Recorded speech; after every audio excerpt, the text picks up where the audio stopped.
திருக்குறளை இந்த உலகமெங்கும் கேட்கும் பெருங்குறளாகும். இந்த திருக்குறளில் 3வது அதிகாரத்தில் உள்ள 10 குறள்களையும் அது பொருள்களையும் கூறப் போகிறேன். குறள் 21. ஒழுக்கத்து நீத்தார் பெருமை, விழுப்பத்து வேண்டும் பணவர் துணிவு. பொருள்: ஒழுக்கத்து நிலையாக நின்று பற்று விட்டவர்களின் பெருமையை உயர்த்தி பேசுவதே நல்ல நூல்களின் துணிவு. குறள் 22. துறந்தார் பெருமை துணை கூறி மையத்து இறந்தாரை எண்ணிக்கொண்டது. பொருள்: இதுவரை இந்த உலகத்தில் பிறந்து இறந்தவர்களை எண்ண முடியுமா? முடியாது. அதுபோல இதுவரை பற்றி விட்டவர்களின் பெருமையை அளக்க முடியாது. குறள் 23. இருமை வகை தெரிந்து ஈந்த அறம் பூண்ட பெருமை பிறங்கிற்று உலகு. பொருள்: இம்மை மறுமை, இன்பம் துன்பம், நன்மை தீமை என்று 2 கூறுகளை ஆராய்ந்து அற நெறியுடன் வாழ்பவர்களின் உயர்ந்ததாகும். குறள் 24. உரனென்னும் தோட்டியான் ஓரைந்தும் காப்பான் வரனென்னும் வைப்பிற்கோர் வித்து. பொருள்: அறிவு என்னும் அங்கும் செத்தால் ஐம்பொறிகளையும் அடக்கி ஆள்பவனே வீடு வேறு அடைவான்.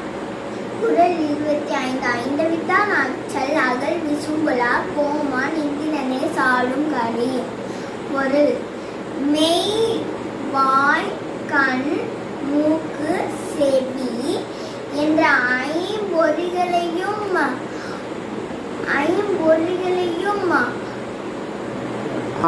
ஐம்பொறிகளால் ஏற்படும் ஆசைகளை ஒழித்தவனுடைய வலிமைக்கு வானுலகத்து தலைவன் இந்திரனே சான்று. குறள் 26. செயற்கரிய செய்வார் பெரியர், சிறியர் செயற்கரிய செய்கலாத்தார். பொருள்: செயலருக்கு அரிய செயல்களை செய்வார் பெரியர், செயல்களுக்கு அரிய செயல்களை செய்ய முடியாதவர் சிறியர். குறள் 27. சுவை, ஒளி, ஊறு, ஓசை, நாற்றம் என்ற 5 வகை தெரிவான் கட்டே உலகு. பொருள்: சுவை, ஒளி, ஊறு, ஓசை, நாற்றம் என்ற 5 வகைகளை ஆராய்ந்து தெரிந்தவனுடைய அறிவில்தான் உலகம் உள்ளது. குறள் 28. நிறைமொழி மாந்தர் பெருமை நிலத்து மறைமொழி காட்டிவிடும். பொருள்: பயனுள்ள மொழிகளை பேசும் பற்றுவிட்டவர்களின் பெருமையை அவர்களுடைய மந்திரங்களே இந்த உலகத்துக்கு காட்டும். குறள் 29. குணமென்னும் குன்றேறி நின்றார் வெகுளி கணமேயும் காத்தல் அரிது. பொருள்: